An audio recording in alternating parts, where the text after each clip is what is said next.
নমস্কার বন্ধুরা, ফিরে এসেছি আজকে নতুন আরেকটা রেসিপি নিয়ে। আজকে যে রেসিপিটা করব সেটা হচ্ছে পার্শে মাছের তেল ঝাল বেগুন আলু দিয়ে। সেই জন্য প্রথমেই পার্শে মাছগুলোকে লবণ হলুদ দিয়ে মেখে নিয়েছি।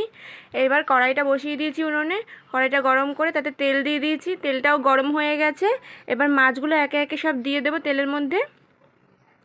আর হ্যাঁ, এই মাছটা কিন্তু খুব সাবধানে ভাজতে হয়, একটু নরম হয় মাছটা, সেজন্য একটু সাবধানে ভাজতে হয়, আলতো আলতো করে। এই দেখো মাছগুলো কিন্তু দিয়ে দিয়েছি, মাছগুলো ভাজাও হয়ে গেছে। উল্টে পাল্টে খুব ভালো করে ভেজে নেব, আর একটু কড়া করে ভাজতে হয় এই মাছটা। আর এই মাছটা খেতে কিন্তু খুবই ভালো হয়। এ দেখো কথা বলতে বলতে কিন্তু আমার মাছটাও ভাজা হয়ে গেছে। এবার আমি মাছগুলো সব তুলে নেব উল্টে পাল্টে ভেজে। এ দেখো মাছ ভাজা হয়ে গেছে, এবার তুলে নিচ্ছি। এ দেখো সব নামিয়ে নিয়েছি, মাছগুলো কিন্তু সবই আমার ভাজা হয়ে গেছে। এবার আমি রান্নায় চলে যাচ্ছি। এই দেখো যেই কড়াইটায় মাছ ভেজেছি ওই কড়াইটাতেই ওই তেলে এবার আলুটাও ভেজে নেব। সেজন্য আমি একটা আলু কেটে নিয়েছি। এই রান্নাটায় আলু দিলেও হয়, না দিলেও হয়। আমি একটা আলু দিচ্ছি। সেই আলুটাকে খুব ভালো করে যে দিয়ে দিলাম, এবার খুব ভালো করে ভেজে নেব। এই আলুতে দিয়ে দেবো এবার লবণ।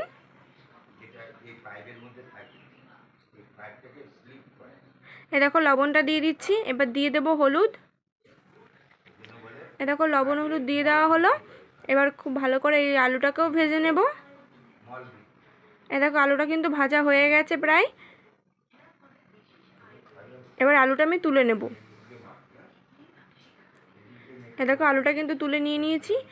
এবার ওই কড়াইতে যে তেল আছে ওর ভিতরে আমি আরেকটু তেল দিয়ে দিচ্ছি রান্নার জন্য। এই তেলের মধ্যে দিয়ে দেবো এবার 5 ফোড়ন। এই দেখো 5 ফোড়নটাও হয়ে গেছে। 5 ফোড়নটা হয়ে গেছে।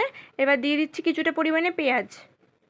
যেহেতু তেল ঝাল একটু পেঁয়াজ লাগবেই, সেজন্য আমি এখানে একটা বড় সাইজের পেঁয়াজ কেটে নিয়েছি, সেটা দিয়ে দিয়েছি। পেঁয়াজটা ভাজা ভাজা হয়ে গেছে। এবার আমি বেগুন আগের থেকে কেটে লবণ জলে ভিজিয়ে রেখেছিলাম, যাতে যে বেগুনের কষটা থাকে সেটা বেরিয়ে যায় আর বেগুন গলে যায় না। সেই লবণ জল থেকে তুলে আমি এবার দিয়ে দিলাম বেগুনটা। সেই জন্য আগেই লবণ দেবো না, আমি বেগুনটাকে খুব ভালো করে ভেজে নিচ্ছি। আর তোমরাও যদি বেগুনটা কালো হয়ে যায়, ধুয়ে ভালো করে লবণ জলে ভিজিয়ে রেখো, তাহলে দেখবে বেগুনটা কালো হয় না। এবার দিয়ে দিচ্ছি বেগুনের মধ্যে দিয়ে দিচ্ছি হলুদ। বেগুনটা ভালো করে ভাজা হয়ে গেছে, হলুদ দিয়েও আবার ভালো করে ভেজে নিচ্ছি। এবার একটু ঢাকা দিয়ে দেবো, যাতে বেগুনটা একটু নরম হয়ে যায় আর ভালোভাবে ভাজা হয়ে যায়। এ দেখো বেগুনটা কিন্তু ভালোভাবে ভাজা হয়ে গেছে। এবার দিয়ে দিচ্ছি সর্ষে বাটা।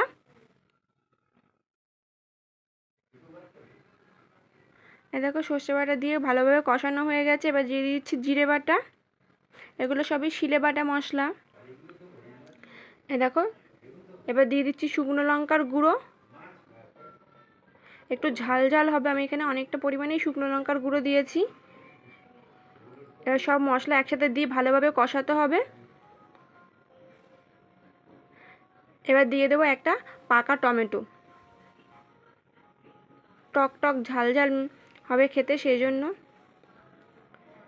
এই দেখো সব দিয়ে এবার সব ভালোভাবে কষিয়ে নিচ্ছি, টমেটোটাও গলে যাবে।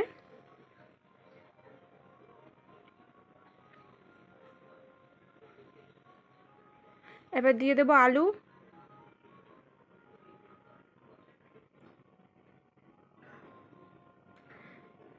আলুটা দিয়েও ভালোভাবে কষাচ্ছি। এবার এই সময় দিয়ে দেবো খুবই সামান্য একটু চিনি। বেগুনটা একটু তিতকুটি তিতকুটি লাগে অনেক সময়, একটু যদি সামান্য চিনি দাও বেগুনটা খেতে একটু মিষ্টি মিষ্টি লাগবে, আর টক ঝাল মিষ্টি হবে তরকারিটা আজকের। এবার সব মশলা একসাথে ভালোভাবে কষানো হয়ে গেছে। এবার একটু গরম জল করে নেব। এবার ঝোলের জন্য যে গরম জলটা করে নিয়েছি আমি, 3 কাপ মতো জল আমি এবার দিয়ে দেবো।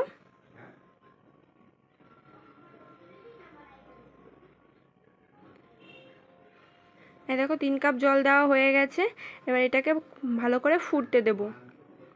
এই সময় ঢেকে দেব না, এই সময় যদি ঢেকে দিই উপর থেকে যে তেলটা আছে সেটা উঠে আসবে। আর 3টে চেরা কাঁচা লঙ্কা দিয়ে দিয়েছি। এই দেখো ঝোলটা খুব ভালোভাবে ফুটে গেছে।